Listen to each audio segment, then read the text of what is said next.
Welcome back, my friends, to AA Recovery Interviews. I'm your host, Howard L., and I'm an alcoholic. Sober since January 1st, 1988, one day at a time. I'm grateful you've joined us. AA Recovery Interviews is the podcast where Alcoholics Anonymous members from around the world share their extraordinary stories of experience, strength, and hope. There are over 117 awesome interviews in this podcast series. I invite you to scroll through my past episodes on any podcast app or at aarecoveryinterviews.com to listen to them all.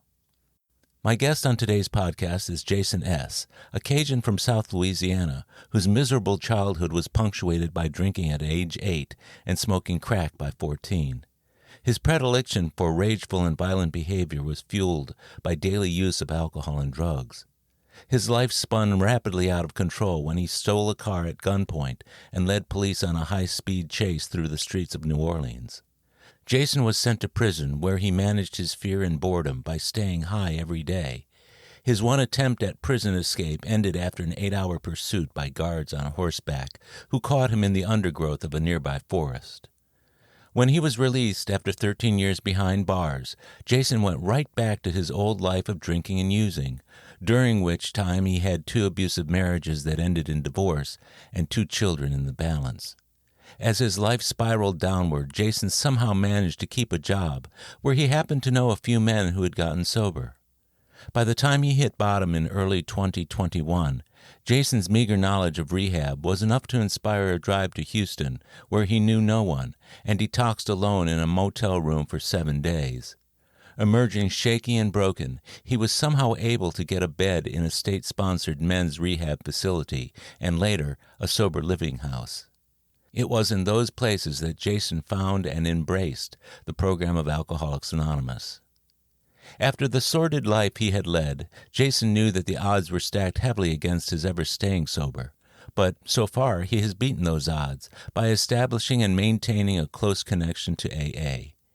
2 years sober, Jason has worked the steps with a sponsor and goes to daily meetings where he has developed many relationships with other men. Prayer, reading AA literature, and being of service to his groups and sponsees have all girded his ability and resolve to stay sober one day at a time. As you listen to Jason's story on today's episode of AA Recovery Interviews, I believe you will sense the humble nature of the wisdom he has earned at such a high cost. For listeners with limited tenures of sobriety, there is much to learn from his words. So I invite you to relax and enjoy the next hour and 10 minutes with my friend and AA brother, Jason S. I'm Jason. I'm alcoholic. Hi, Jason. Hi, Howard. Thanks so much for joining me here on the AA Recovery Interviews podcast. Good to sit down with you. You and I have not had the opportunity to really talk too much in the months that you've been around the meetings here in Houston. Right. And now I understand that you're moving to Chicago.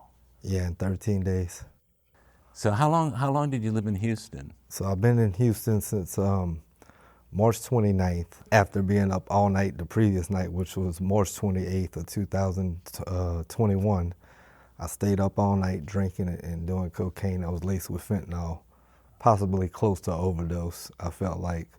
And I had said to myself that, myself and other people on social media, that if I lived through the night, I'd find a rehab in the morning.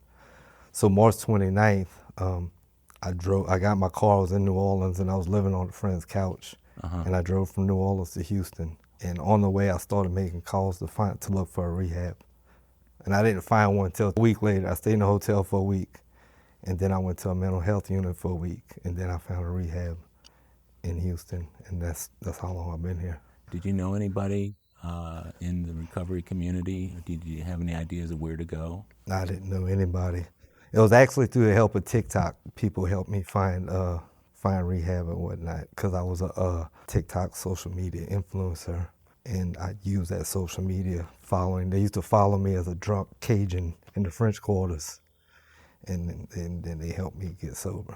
What's it like to have that kind of moniker on yourself, especially now that you're sober? You were the drunk Cajun, and now you're sober how long? A couple of weeks ago made 2 years. So my sobriety date's March 30th, because I was still high March 29th. So March 30th was my first day not high or drunk Of 2021. of 2021. So until that day, you had the legitimate title to the people you knew as a key influencer, Yeah. as the Drunk Cajun. Yeah, I had almost 100,000 followers on TikTok that would watch me drink every day in the French Quarters with homeless people. And me not realizing that I was also homeless. I had a car. I didn't think I was homeless. But Why were you doing that? I was actually doing the TikTok to make money Uh-huh. to continue to buy alcohol and drugs. They say us alcoholics are smart, and I guess I thought I was smart because when TikTok came around, I saw it as a way to make money, more extra money, because I had a job making no more. I never made $25,000 a year, which is not enough to support alcohol and cocaine habit Yeah, or living, actually. or living. So I Yeah. had to find other ways. So you actually used the disease of alcoholism and drug addiction to make money from TikTok to be able to afford more alcohol and drugs? Yeah, I would get people would gift me money. It would send money, Cash App, Venmo. I would also scam people. Uh-huh. I would make fake fundraisers like I was feeding the homeless, which I would feed the homeless. But if I'd raise $1,000, I'd keep 500. I'd just take 500 to buy food. You know what's interesting about your story, just right out the gate, Jason, is that this behavior was not all that long ago. Most of the time when I'm interviewing people, I know you've listened to some of these interviews, people are talking about doing the kind of stuff you're talking about, but it's been 20, 25, 30 years ago. Right. That's why it's so important for me to be able to interview guys with less sobriety. I mean, maybe double digit, but certainly the single digits, and even people to as few as a couple years. It's so much more recent in your past than it is for a lot of people who had those kind of lifestyles, let's say. Yeah. So what was there going on that made you want to stop drinking? I mean, it sounds like you had a pretty good gig going on there. Well, yeah, I did, but at the same time, I didn't have definitely a place to live on friends' couches, bedrooms, and I was constantly going more and more in child support debt because I was a deadbeat dad that wasn't paying child support. So I was probably up to around probably about $60,000 behind on child support. I mean, my life was it was completely out of control, unmanageable, which is weird because in 2007 I got out of prison from a 13-year prison sentence, and I would have thought that would have been unmanageable, but even then I still kept going from 2007 to 2021. So there's a lot of stuff to unpack in your story about prison and about being on the streets and about doing what you did to support yourself. You grew up in New Orleans? No, so I'm originally from a small town called Stevensville, Louisiana. It's a bayou town right outside of Morgan City, Louisiana, which is an oil field town. What was your childhood like there? I guess at about 8, 9 months old, my parents gave me up to my grandparents. My parents got divorced, and my mom was always a drinker and a drug user. And I guess my dad just didn't want a kid. He never, I was an accident baby. So they gave me to my grandparents. I don't know, I just remember, my childhood was growing up with my grandmother, grandfather. My grandfather didn't really talk much. He was a retired police officer, and he drank a lot. I don't know if he was an alcoholic or not, but he drank a lot, and so I was growing up. I remember times he had a gun to his head. One time he had a gun to his head. Maybe I might have been 8, and he tried to kill himself. My grandma was on his back, and then I had an uncle that lived in the backyard in a trailer, and he was an extreme drug addict. Sorry, I can't breathe again. Back then it was freebasing before it was crack. He was really big on freebasing and stuff. Then when crack came out, he started that, and then at 14 he got me started on crack. So I started drinking around 8 or 9 years old with him. And so he was always the big, you hear people talk about sponsors in addiction. He was my sponsor in addiction. He taught me how to do all the drugs. Now, what was it like for them trying to raise you? Let's say from their perspective, what did it feel like, you think, to them? From their perspective, so they loved me. Yeah. I guess I left it out. So my childhood was, they loved me. My grandpa was a real silent type. My grandmother was a real outgoing Cajun from South Louisiana. And she treated me like I was her sixth kid. They had 5 kids, Huh. and she treated me like I was her sixth kid. I mean, she spoiled me to death. You know, I could do no wrong in her eyes. These are your dad's parents. My dad's parents, yeah. Yeah, yeah.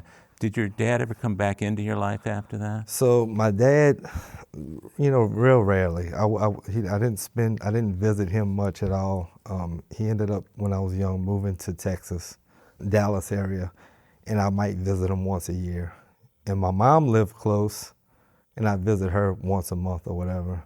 And she had remarried, and that was kind of an abusive thing when I go visit them. How did that make you feel when you were a kid and you were seeing your dad once a year and you're seeing your mom maybe once a month? How did that affect you when you were a kid? I don't know. Before I was a teenager, I like to think, you know, as far as I can remember, I didn't think it was a big deal. Until I guess as a teenager and the way I started acting, the things I started doing. And even then, I didn't realize the things I was doing until later. People were like, you don't think maybe, you know, I acted out that way because of, and now I see that that's why I was, you know, I felt abandoned. In many respects, you were. Yeah.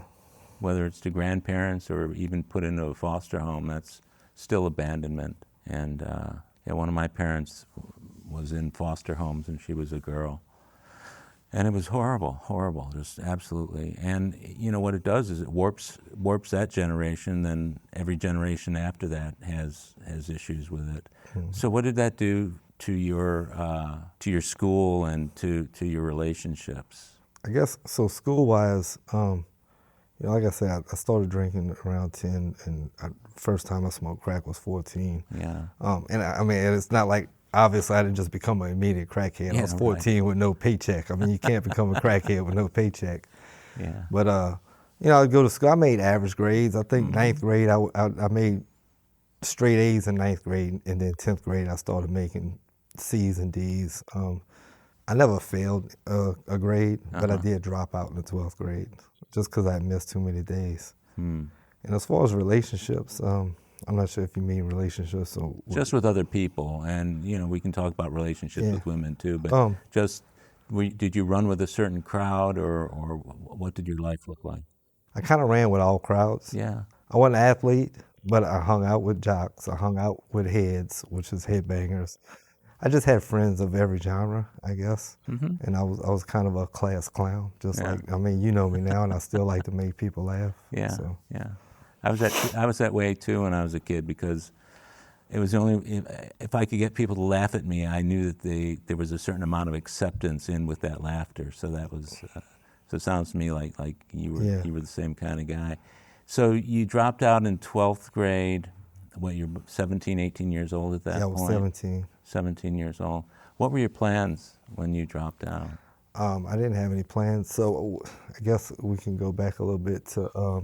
Sure. So at 17, I stole $4,000 from my grandparents out of their safe, and they had a safe, and I stole $4,000. And I think right before that, so I had money in the bank that my dad, I guess, gave my grandparents as I was growing up, and I think it was like $4,000. So I stole the $4,000.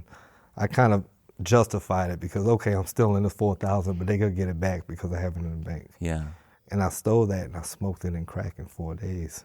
I mean, me and a couple other people, one of my best friends at the time, and his uncle and whatnot. Is crack that expensive, or was it that expensive back then? No, it wasn't that expensive. We just smoked that much. Yeah, we had a lot of people going in and out, and we were just in some crackhead apartment.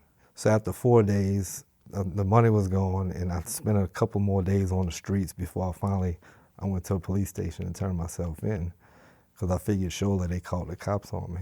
And they didn't. There was no charges filed at the police station or whatever, but so the policemen, they brought me back to my grandparents, and my grandmother, they asked if she wanted to press charges, and she asked me, she said, you think we should press charges, or you could go live with your mom? And I said, you can do whatever you want to do. You know, I didn't care. I was just a young punk, and So you didn't mind going to jail? I didn't care. I think it was around that time I was really troubled. Yeah. And I felt like I wanted to be in jail for some reason. And I don't know why, but I just wanted to be away. Self-destructive, sort of. Yeah, I was really self-destructive. And So she made me go live with my mom at 17. Mm-hmm. And that just didn't last long. And my mom lived in Baton Rouge, and I went to Baton Rouge, and I just got even crazier then. So I just missed too many days, and I got pulled out. I dropped out of school, and then my mom one day gave me the option to either get a GED or I had to move out of her apartment at 17. So I went to GED school, then I dropped out of that, and then, yeah. Wow, that's a lot before you're 18 years old, isn't it? Yeah.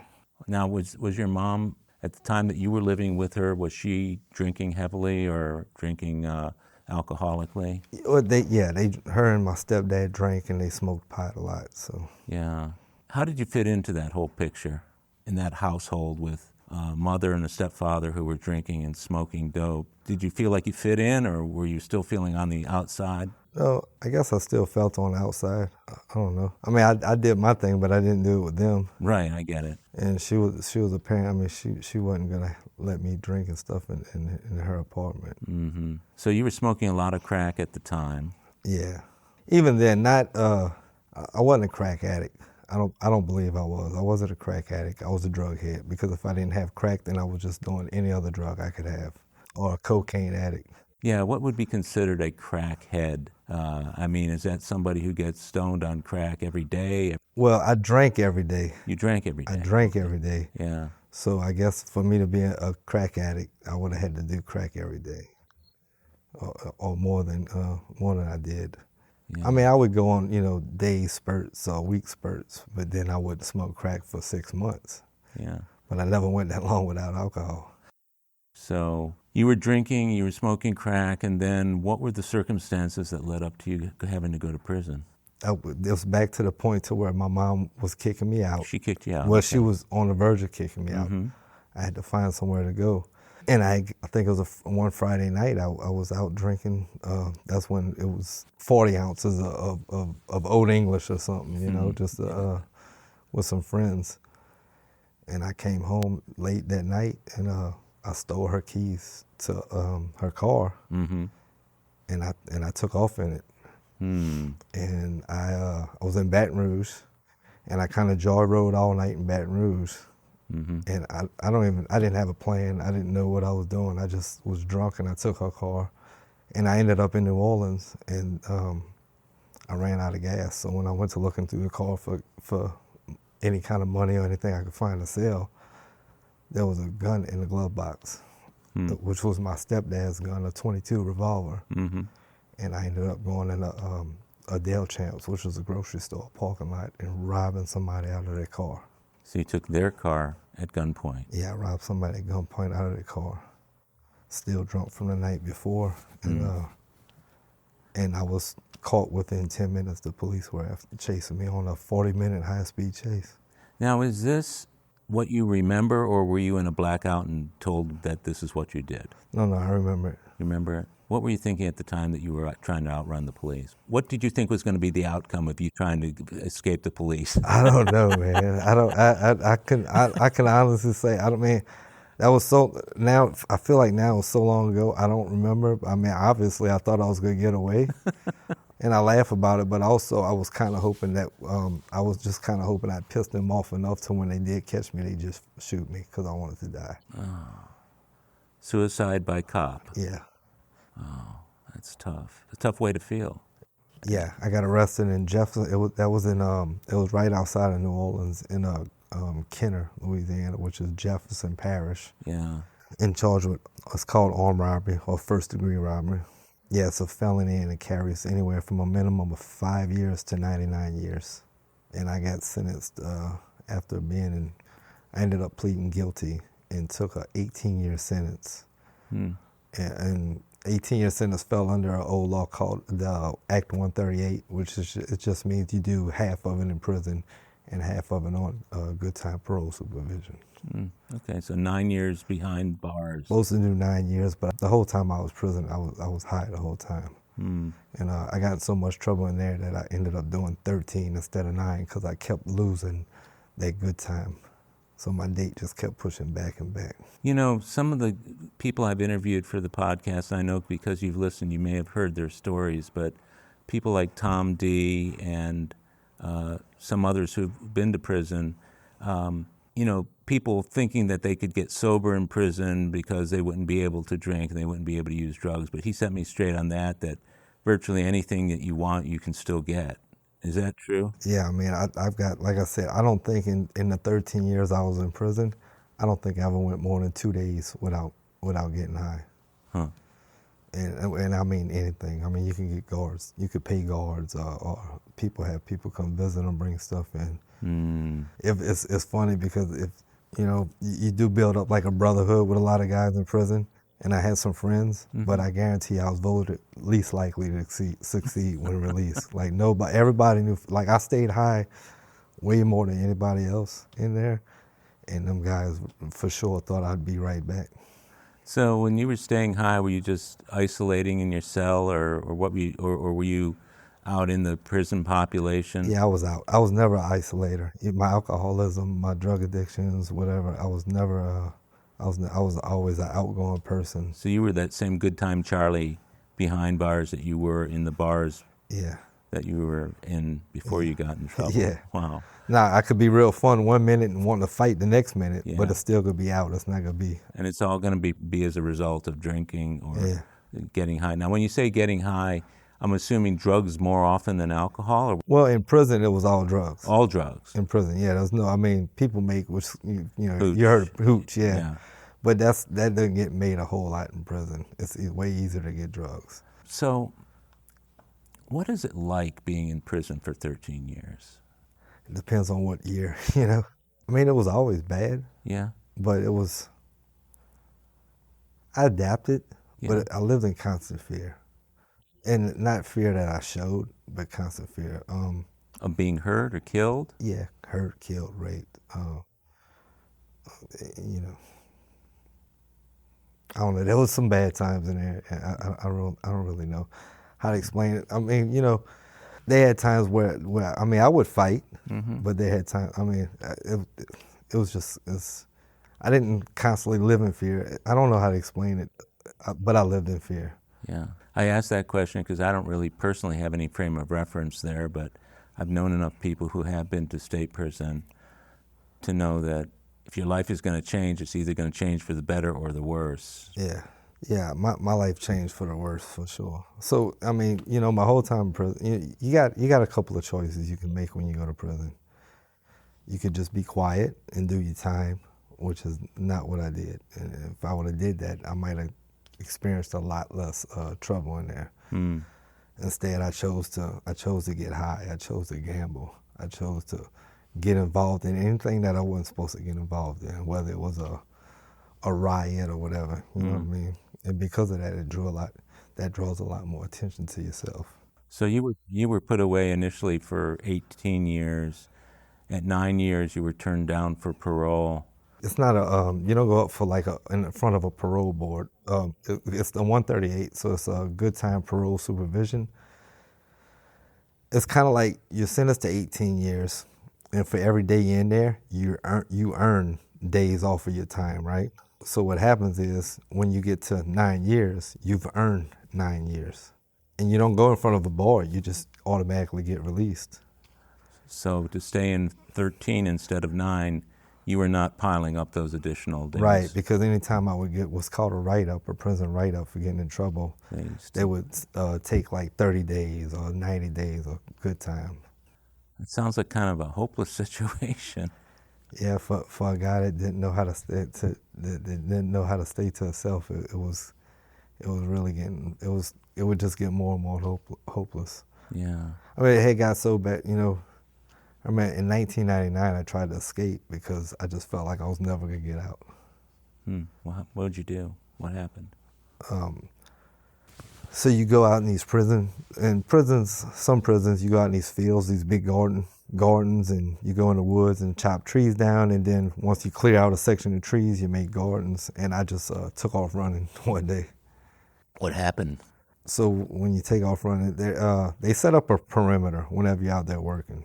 Right, so it's a what they call a line pusher. One guard, he just walks around. He doesn't have a weapon or anything. He just walks around making sure everybody's working. and then you have 4 guards in the perimeter. And those 4 guards sit on horses within eyesight, like a box around the workers. And they each have a rifle. But we were working in woods, so when I ran, they got some shots off. But obviously, I'm running through a bunch of trees. Obviously, I mean, it's really hard to get hit.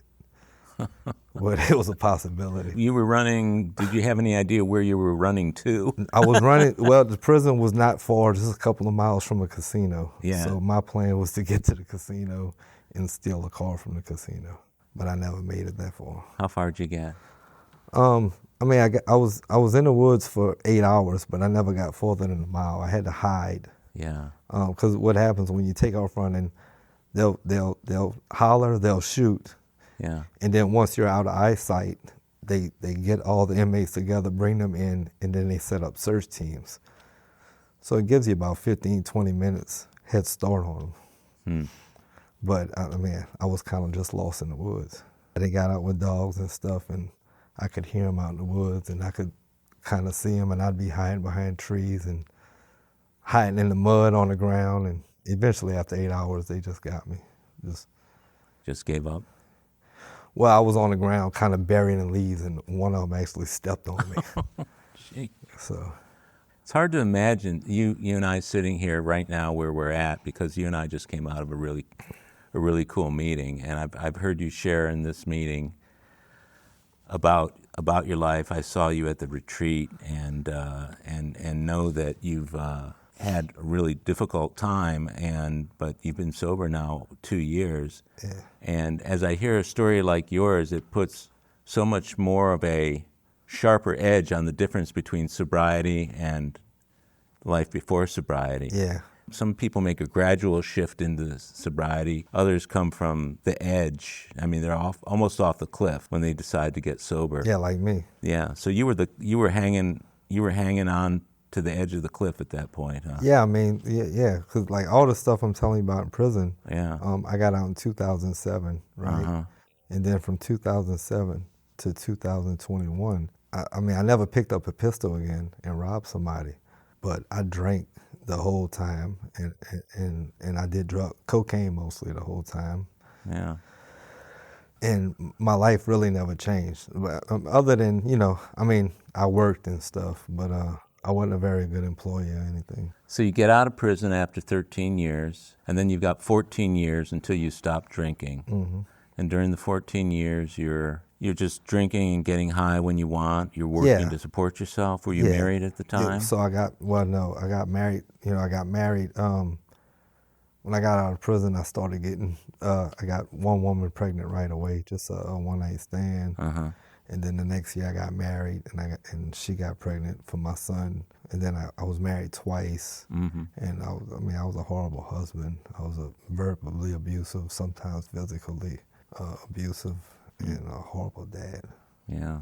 And just, I mean, I don't know, just as bad as it can get, it just kept getting. Like I felt like I was probably in more of a prison after I was free than when I was in prison, in my own head. Yeah. The prison you were in your head, sounds like it was worse than the one where you were behind the bars. Yeah. So, knowing what you know and the work that you've done in AA, how hard was it for you to make amends when you had to go make amends? Honestly, most of them, they weren't hard for me to want to do. Right. But some of them are still, like, I have 2 kids. I have one son that I spend a lot of time with right now. And I have a daughter that I haven't seen in a year since I went to make my amends with her, And I still struggle with trying to, she kind of ignores me, and I kind of don't make as much of it. That's probably the one thing I probably still don't make as much of an effort to write, because I just feel like it's easier. Yeah. Because she hates me, and I just choose to let her hate me. But I know I need to work on that more. Well, and there's a lot of healing that's done to the family when somebody stays sober beyond just the first weeks, months, or even a couple of years. But as you start to get into some really serious sobriety and really serious recovery, you do your own thing, you let her have her life, you have your life, and then who knows, before you know it, she might emerge back in your life, maybe not. Yeah. Yeah. So from the time that you got put into prison until the time you got sober, we're talking about 27 years. Is that right? Would that be about right? Yeah, well, from 18 to 44. So during the 14 years, you're married twice. Right. You mentioned being verbally abusive and sometimes physically abusive. Yeah. Were those always while you were under the influence? Oh, yeah. Yeah. Did you know what you were doing? What do you mean? I mean, one of the advantages of being a blackout drinker or drug user is that you've got a reason why you might have done what you did. If not a reason, you don't have to remember it and feel from it. Yeah, I remember all of it. I haven't really blacked out that many times in my life, and I've been drinking a long time, and I hear guys talk about these blackouts, and I didn't experience a lot of blackouts, so I do remember. So you do remember. So if I said to you, at the times when you were worst to your wives or acting the worst to people around you, obviously you're drunk and you're impaired judgment, and you've got all that other stuff going on. But what were you thinking as you were acting out like that? I wanted to hurt them because they hurt me. You know, I've talked about this to people before, and you know the old saying, hurt people, Mm-hmm. and for me that was really true. I wanted to, if somebody hurt me, and I wasn't abusive as far as I didn't care about controlling my wife or my ex-wife. If they didn't do what I told them to do, I wasn't that kind of man. Yeah. But like if she cursed me out or got in my face, then I would just see red. I'd want to freaking hurt her bad, and it would be whether it's with a woman or a guy out in the bar or whatever. I've always had this deep rooted rage in me. So these are people calling you out on your shit, Yeah. so to speak. Whether it's a wife calling you out on your drinking and drugs, or it's somebody in a bar or wherever else Yeah. getting in your face about whatever. Rageaholic, would you call yourself that? Yeah. Yeah, because I go from this real fun drunk a lot of times, you know, to immediately snapping and turning and wanting to fight. I grew up with a dad like that. He had two settings: calm and explode. Yeah. There were no levels in between those two settings, and you just never know when the explosion was going to occur. So you're walking around you walk around the house like it's a minefield, and sounds to me like that could have been how your family led each day. The reason I asked about whether you knew, the blinding rage that they talk about, Mm-hmm. where you just see one outcome from what you're doing. We talk in AA about thinking through the drink. I often wonder if people who are rageaholics ever think through the rage. Yeah, I never thought through anything. It's all just about short term. Yeah, instant gratification, I guess. So how long were you married to your first wife before you got divorced? Maybe 3 years. And then your second wife? 1 year. 1 year? Yeah. And you've been on your own since then? Yeah. So what's that been like raising a kid or having a kid in your life now? Now that I'm sober? Yeah, now that you're sober. It's a blessing. What was it like before you got sober? I didn't see my kids a whole lot before I got sober. When I was married to, my daughter, I just never saw her a whole lot. And then She's from your first marriage? well, she's from a one-night stand. Okay, she is. Okay. But my son from my wife, my ex-wife, we were together. He was 2 years old when we split up. Mm-hmm. And then when we split up, I would see him once or twice a year. I pretty much turned into my dad, as far as how often I saw my kid. And how long was that before you got sober? Well, he's 13 now. So 11 years before you got sober? Mm-hmm. And you saw him periodically between once then? or twice a year. How did you feel about that? I know how I can sense how you felt about your daughter, but how about with your son? What were your feelings around that, only being able to see him infrequently? I mean, I hated it. Yeah. I hated not seeing him, but I didn't hate it enough to see him, I guess, if it made sense.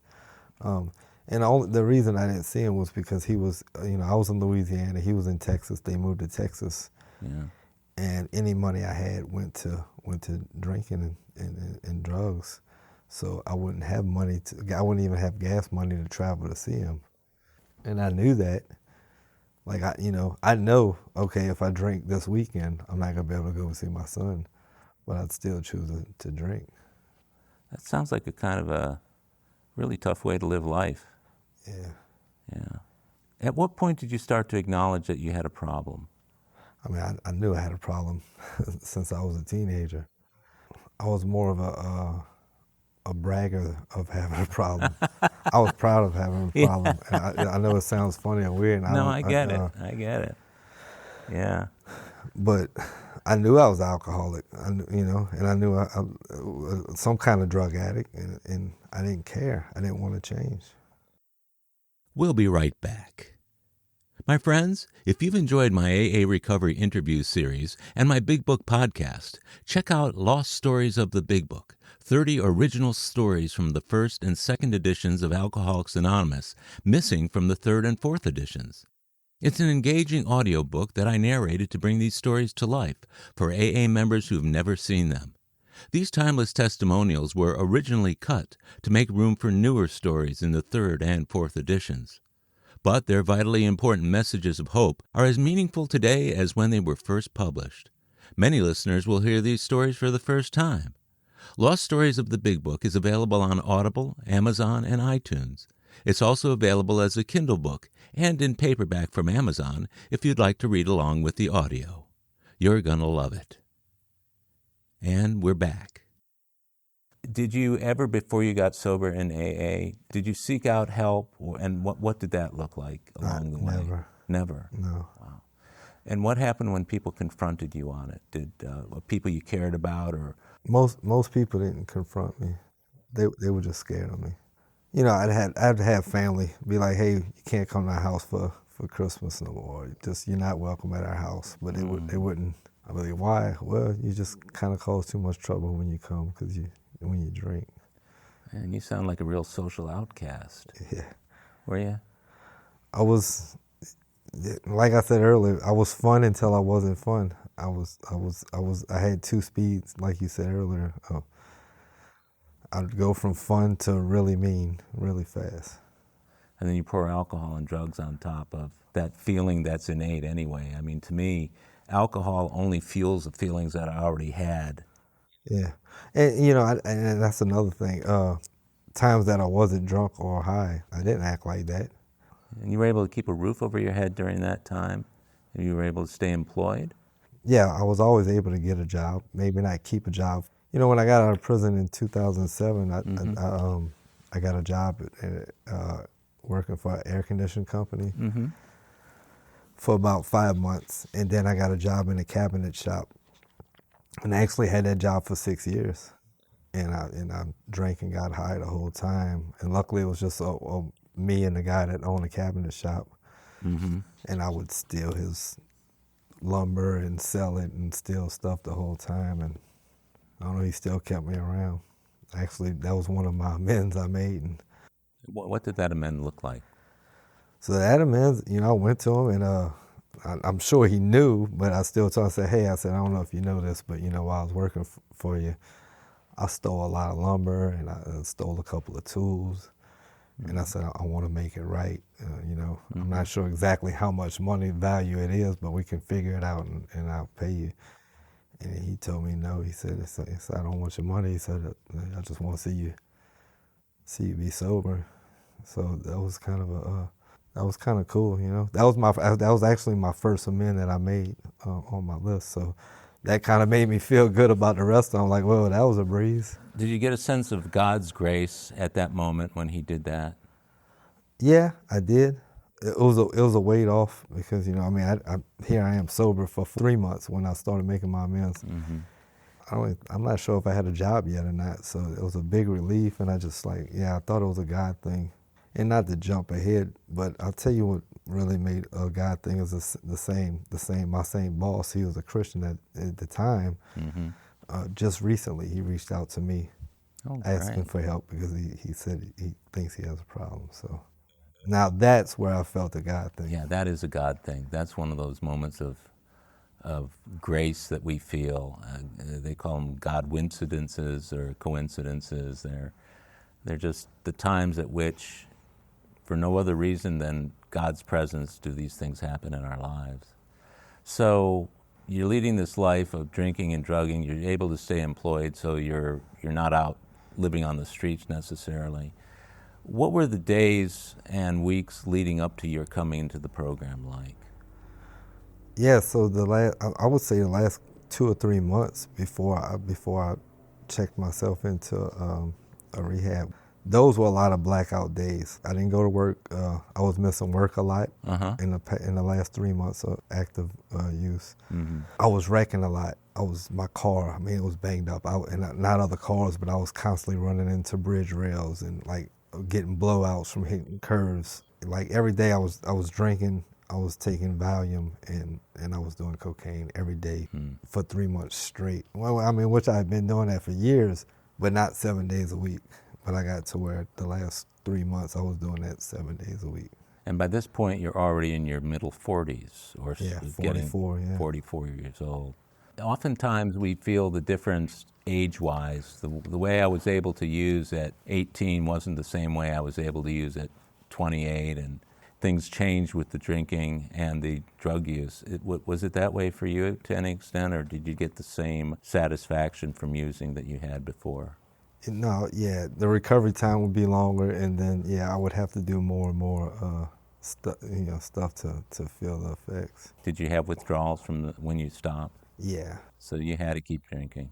Well, yeah, and even when I decided to take that drive from New Orleans to Houston, I was in a hotel for 7 days. Detoxing on my own. Wow. And that was crazy. I had TikTok videos of me, and I always looked like I was sweating and just dying. So you have a video record of yourself in the final days of your using. Yeah. What made you think of going to treatment? Well, I never knew much about rehab or AA. It wasn't, just one of the things that I was interested in, and I didn't know a lot about it. And the job that I did have, even though I don't know how I didn't get fired, but I still had it, even though I was missing so many days. I saw 2 guys go to rehab at that job. Well, I saw one guy, he went to rehab, and another guy who had a heroin problem. I saw the boss talk to him and say, hey, we'll support you, we'll get you to rehab. And there was actually one guy in AA that had been sober for like 2 years working with me. Oh, wow. And I don't know, it was just a mix of seeing how those guys were getting treated, and then how the one guy that had been sober, how he was living life in the shop, And I don't know, I just saw, just from seeing them and how things were in their life, something just kind of snapped in me, and I started, and I don't know how to explain it. It's kind of a moment of clarity for you? Yeah. So who approached who? Did they approach you, or did you approach them, or did you just see at a distance and make your own decision? Yeah, saw it and made my own decisions.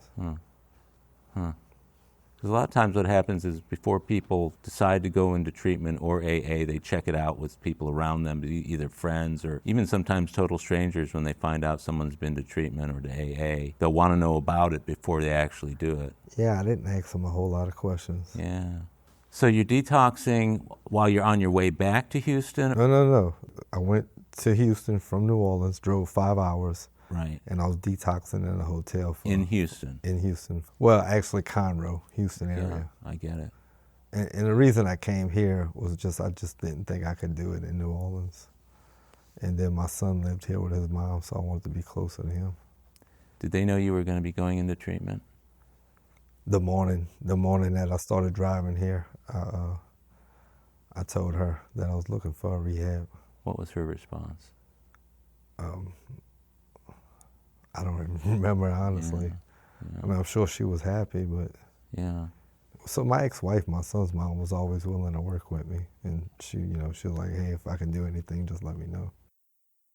You got accepted into the treatment program. What was that experience like? It was just like a state-funded... so there's some people that's like sentenced there, and other people that just do the state-funded, but it's walk-ins. Yeah, state-funded treatment center. And I think I was there 36 days. Yeah, that's a state-funded treatment center for men, addictions, and alcoholism. What did you find out during that 36 days that made you hopeful? Like as far as what? Just anything. I mean, you're going into treatment. What were your expectations? I don't really know. I don't. I just know my life was. I just know my life needed to be different. Honestly, I was tired of being broke and tired of just owing money, and I knew I don't know. That detox must have given you some ideas of what you didn't want in your life, huh? Yeah, I don't know. Yeah, I just wanted to be a good dad. I wanted to not be in debt. I wanted to stop being angry. I wanted to, everything bad about me. I got this, that I never cared about it being bad. I wanted to get rid of it. Was there a certain point while you were in treatment that you turned the corner and started to see all the good stuff that was ahead of you as opposed to all the bad stuff that was behind you? Yeah, so for the first couple of weeks in rehab, I guess, just winging it. Right, I was just going, and I almost walked out a few times. Why? Just 'cause it was hard. It was just hard. It was really hard. It was really disciplined. And almost, I guess, after 13 years in prison, I also felt like I was back in prison. Uh-huh. And I was like, man, this shit ain't gonna work. And I remember I almost walked out. I almost did leave one day, and one of the techs, they call them techs that work there, talked me out of it. What did he say? I don't remember exactly because it was all a haze, but I remember he pulled me to the side. He said, man, he said, a lot of these guys in here, they're forced to be here. They're sentenced here. He said, a lot of these guys ain't gonna make it. He said, you might not see it. He said, but I see something in you that's better than what you are. He said, I know you can make it. He said, you just gotta try, man. Just stay here. It's kind of cliche. Just stay here one more day. Uh-huh. And I don't know, just something. He believed in me, a guy that I didn't even know really, that I only knew for a couple of weeks. He believed in me. And for the first time in my life, I was sober, seeing that somebody else actually believed in me. And that's what made me believe in myself at that moment, I think. That was a brand new feeling for you, wasn't it? It was, and ever since then, I don't think I've ever not believed in myself since that day. It's weird because since then, I've never really struggled in my sobriety. Yeah. And when I say struggle, I mean I've never, recently I've gone through a loss of my mom and other things, but I never once thought about relapsing. You never wanted to go back to drinking to solve that problem. Yeah. I get it.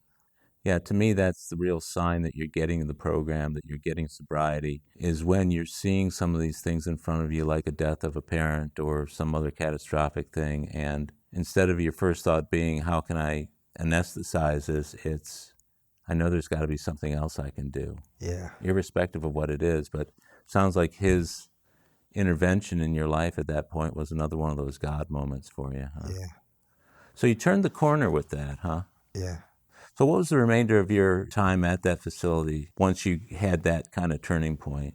I just like the program, I did everything they asked me to do. I went to the meetings in there.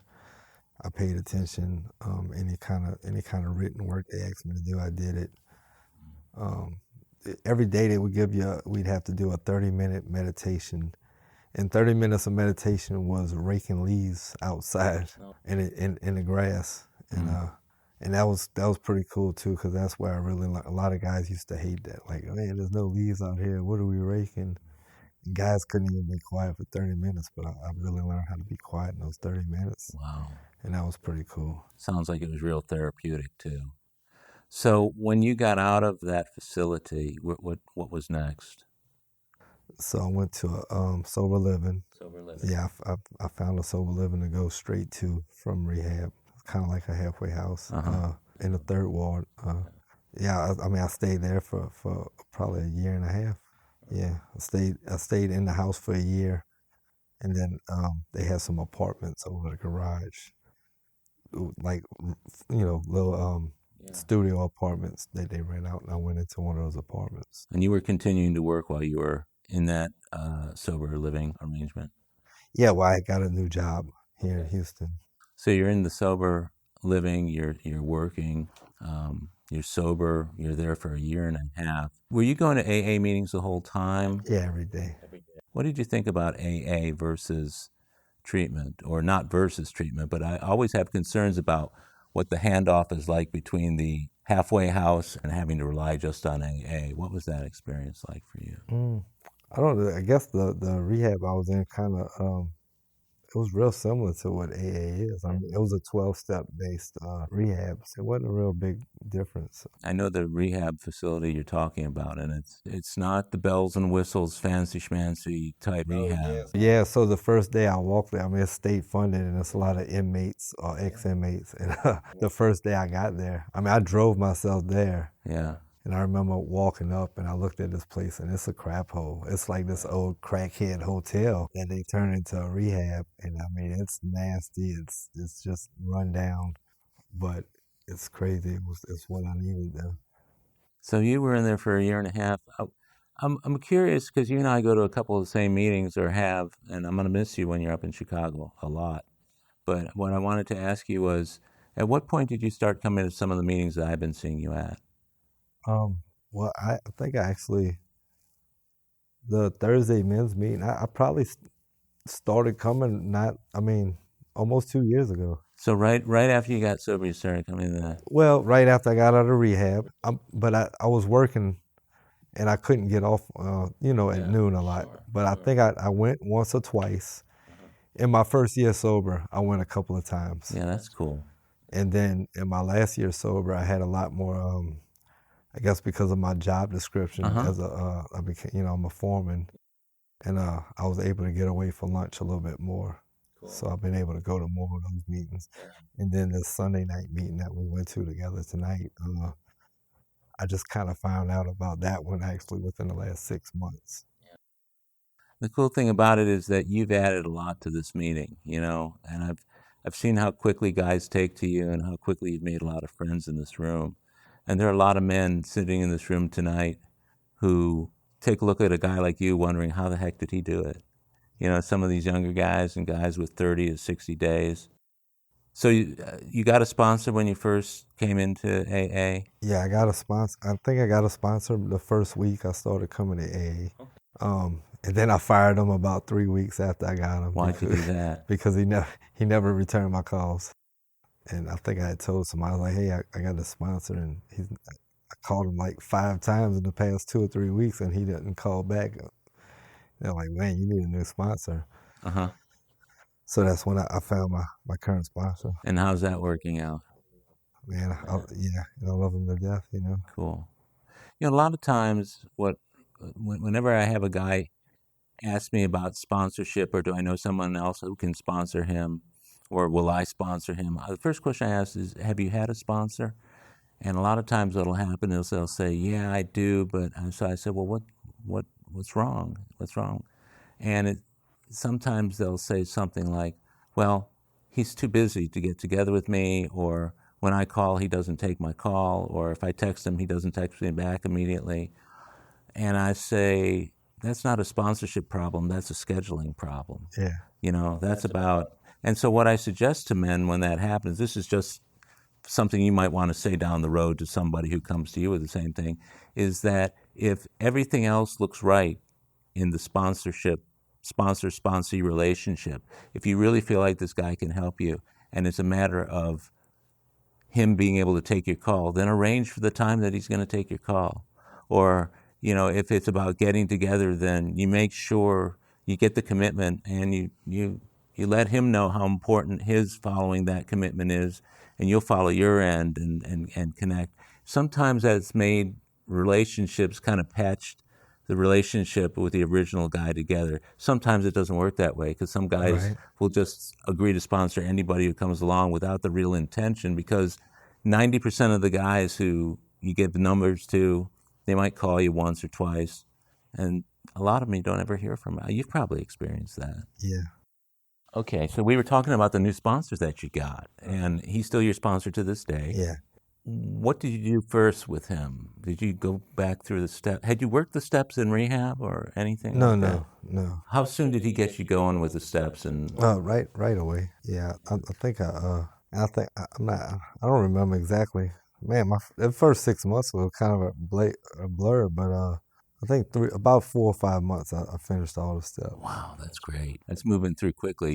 You must have been a real eager beaver. Yeah, I mean, 1 a week. And then when I got to the 4th step, I think that one took a couple of weeks. It almost always does. I wasn't trying to drag it out.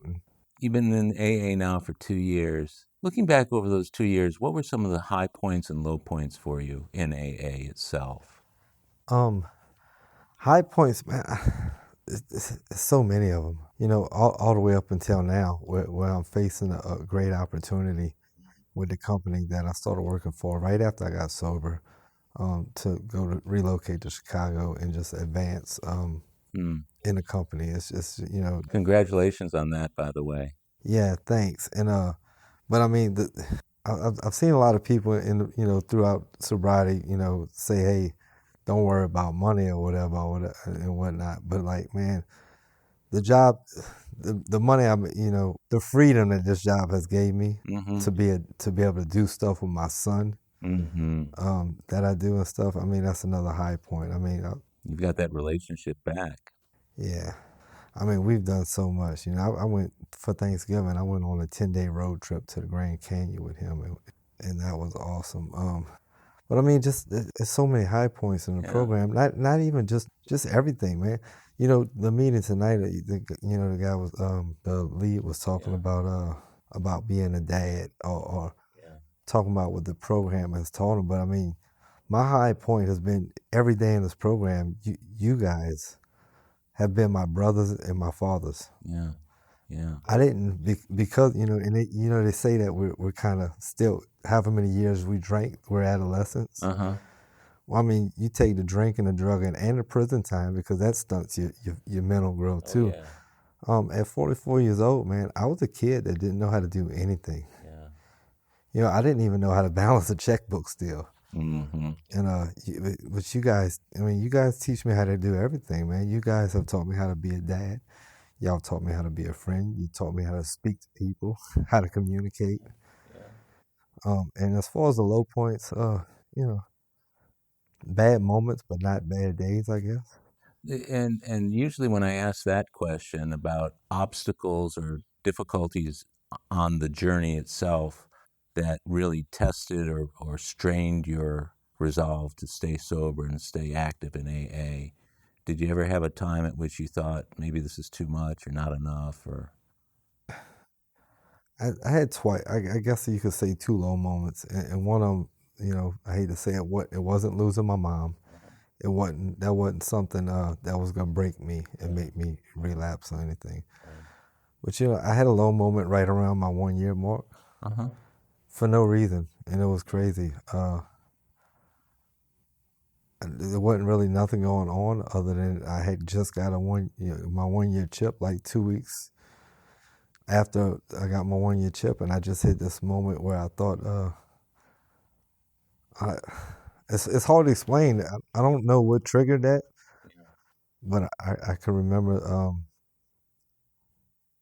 just thinking, man, this ain't it. I don't know.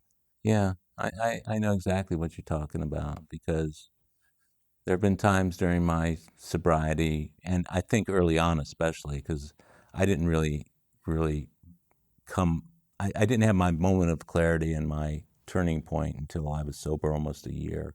I wasn't doing anything that I needed to do, but you know, there are times when you're thinking, okay, so I've been sober this whole time, but still people are going out and still having a good old time the old way and everything else, and but it passed. It passed, but not before I had to call my sponsor and talk to two or three people in the program and go to a few more meetings around that time. Birthdays are generally, and I'm sure you probably noticed this having had your second birthday, around birthdays can be really kind of squirrely times. And I think, you know, now I think about it, I think that 1 year mark also, I think it's when I started to because I came from New Orleans to Houston to get sober, and I don't know anybody, and I still have. I think at that moment I still haven't fully made. I hadn't fully realized that you guys are my family, so I was still feeling alone at 1 year. I was feeling alone, like completely alone, like I was out here by myself. So when you found out you were going to Chicago, you've been up there a few times since. Yeah, yeah, I went to work. Have you had the opportunity to go to any meetings or find any meetings up there? Yeah, yeah. I went to meetings pretty much every day. I was up there for 5 weeks. this last time for work, and I went to a meeting. I think every day, but I could have missed one day. And yeah, they were awesome. People pretty friendly. Yeah, meetings are different. So that's one thing I have. So I've worked in Chicago. I've worked in Las Vegas. I've worked in Denver since I've been sober, and I've driven to all of those places. So I've stopped along the way also because I don't, I drive 7 8 hours and I stop. So I've gotten the opportunity to go to meetings in I think 12 states. Isn't that cool? In 2 years. Yeah, that's really cool. How does that make you feel? It's pretty awesome. In this recent, I guess, low point when my mom passed away, I was in Chicago, and that was the one thing that really made me feel good was I was in a 4:30 meeting, and I came out of the 4:30 meeting, and I got a text message that my mom had passed away. There was no better feeling than, it dropped me to my knees at the moment. When I got the text, I was walking on Grand Avenue in downtown Chicago to my hotel from the coming back from the meeting, and it dropped me, and I cried for a minute, and then I went up to my room and I prayed, and then I went to a meeting, and there was no better. I don't know how to explain it, but like without AA, what other situation could I be in a foreign state, another state that I'm not from, and I could have a support team for something like that, and that was pretty amazing. I know exactly what you're talking about because I faced the same things with my parents' death. My dad, when he passed away, I had just gotten home from getting my 16-year chip at the noon meeting that you and I have gone to. I got my chip, got home, and about an hour after I got home, I found out that my dad passed away. I think that night I was back in a meeting, and the morning that my mother died about 11 years ago, we went from bedside, and she breathed her last breath. I closed her eyes, and an hour and a half later, I was in an AA meeting. And there's just something about sharing that kind of thing around the time that it happens with people who really do care. Yeah. It's an amazing feeling, isn't it? It is. And then it's an even more amazing feeling later on because, like when I went to a meeting after, and I shared that night, I got called on to share because I went to a meeting that I'd never been to, and they asked me to share, and I shared that I just lost my mom. And it was wild because after the meeting, a few guys talked to me or whatever, and then I left. I got back to my hotel. I was tired, but I went to I think that was a Tuesday. Yeah. And I'll go to this meeting on a Friday night, a completely different place, but in Chicago, downtown. Yeah. So a lot of people, and when I got to that meeting, somebody walked up to me. They're like, I didn't share in this meeting, but people asked if it was my first time there, anybody's first time being to this meeting. And I shared, I said, hey, yeah, I'm Jason. I'm alcoholic, visiting from such and such. And then after that meeting, a guy named Joe walks up to me and said, hey, man. He said, you the same guy that was at this meeting that Tuesday night? And I'm like, yeah. He's like, look, I wasn't there. He said, but man, all kind of people were talking about that. He said, you may not realize it, but you set a good example for other guys in the program. Because the meeting I went to Tuesday night was actually a lot of newcomers. Yeah, and the message that sends is so important that we can go through the tough times, and as long as we stay connected to the program, we can get through it. Yeah. It may not be, and we don't go skipping through it, man. I had a lot of sadness and a lot of grief when I lost my folks, but I was able to share it in a place where there were people who had experienced it and there were people who hadn't. The people who had experienced it, they were able to respond to me in a certain way. The people who hadn't experienced it, I felt like I was actually giving them the gift of letting them understand and see how I related to that.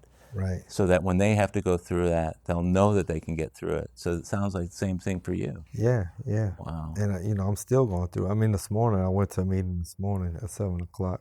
And I didn't go to the meeting intending on sharing about my mom because now that's been almost 2 months. Yeah. But a guy had shared about losing his dad.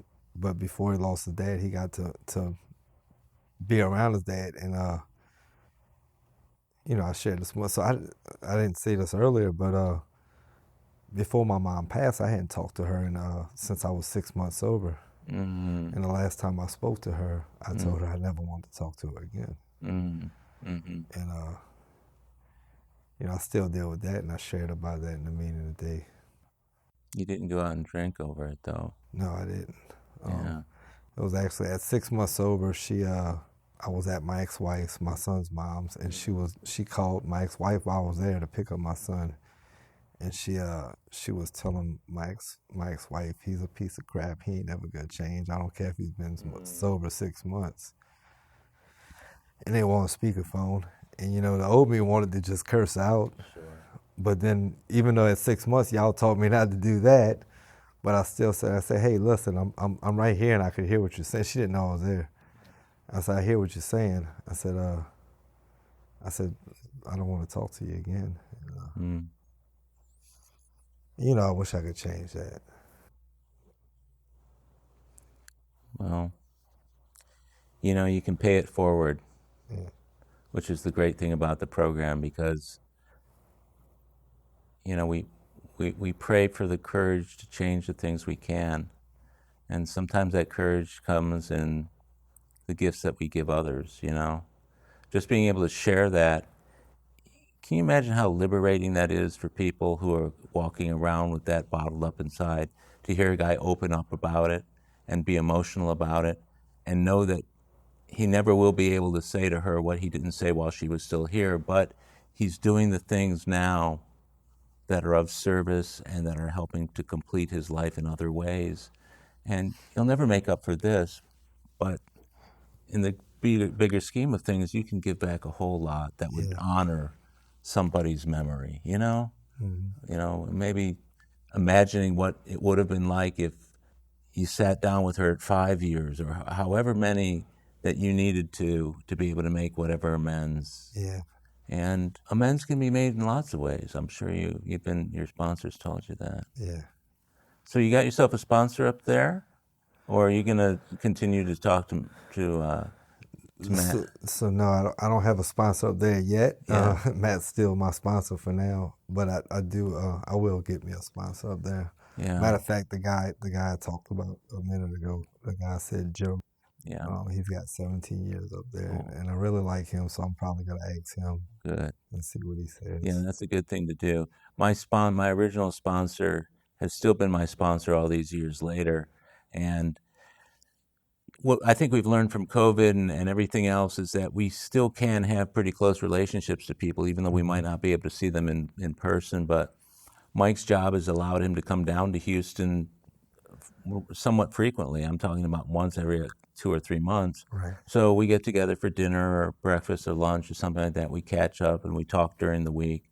So what I would say to somebody is, if you've got a really good relationship with your sponsor that can be maintained on a daily basis by phone calls and texts and other things, don't feel like you have to get rid of that to hook up with someone else. But it is good to have somebody in the flesh who you can go to meetings with and that kind of stuff too. So I really think your idea of getting somebody new is a good one. And especially realistically, I've only been sober 2 years. Yeah. And I understand that that's still at 2 years, I'm still a baby. So I need that person. What I'm saying, what I mean is, I know that I need that person-to-person sponsorship. Yeah. So you'll go for it, and you'll get it done as soon as you can, and that'll continue to enrich your life. I wouldn't shortchange 2 years, because Bill Wilson was only sober how many years when he started writing the big book, for God's sake? 3 years, 3.5 years.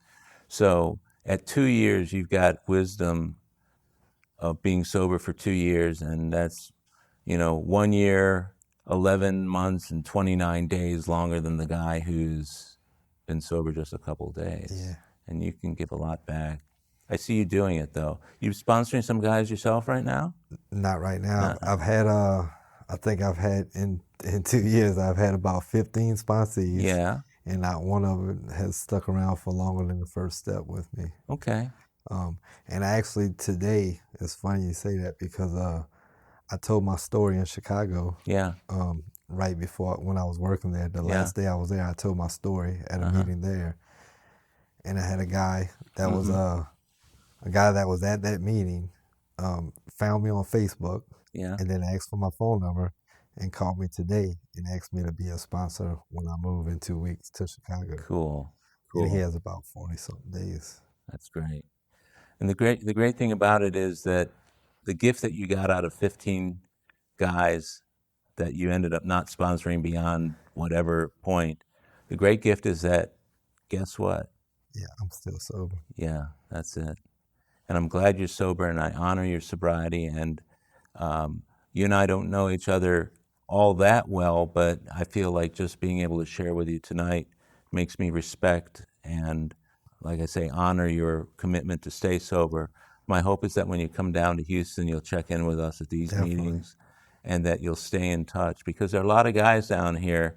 You're a pretty popular guy, especially with that Thursday night group that gets together for dinner, because I'm on that little, well, it's not little, there's like 30 guys on that phone chain. There's always guys talking about Cajun Jason. Are you think you're going to continue to use that moniker when you're up in Chicago? Well, in Chicago, so in Houston, people call me Cajun Jason because y'all have a few Cajuns here. Right. It's not that far from Louisiana. Right. In Chicago, they just call me Cajun because I'm the only one. Oh, geez. Okay. So they don't have to, you don't have to put a name behind it. Yeah. Well, sooner or later, people are going to want to know your name is Jason too, Yeah. even if you're the only one. Listen, I've really enjoyed doing this. Good luck with everything in Chicago. In the meantime, I love you. You're a good man and a brother in the program, someone whose sobriety I admire and know that is very important to not only you, but the men that you touch. So, again, just thanks a million for doing this. Yeah, thank you. I appreciate it. Well, my friends, that's it for today's episode of AA Recovery Interviews. I want to thank my guest, Jason S., for sharing his story, and thank you for tuning in. If you enjoyed AA Recovery Interviews, will you please tell others how to listen to it? And please take a minute to give it a rating and review on Apple Podcasts. That will help others find it. Of course, you can listen to many more interviews in this series by following this podcast on Apple Podcasts, Google Podcasts, iHeartRadio, Spotify, Pandora, Stitcher, and other podcast providers.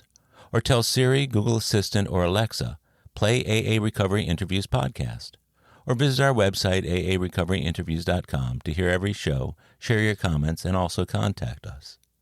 By the way, this podcast strictly adheres to AA's 12 traditions and all General Service Office guidelines for safeguarding anonymity online. I pay all production costs, and no one receives financial gain from the show. AA Recovery Interviews and my guests do not speak for or represent AA at large. This podcast is simply my way of giving back to AA that which has been so freely given to me. The next episode of AA Recovery Interviews is on the way, so keep coming back. It'll be here soon.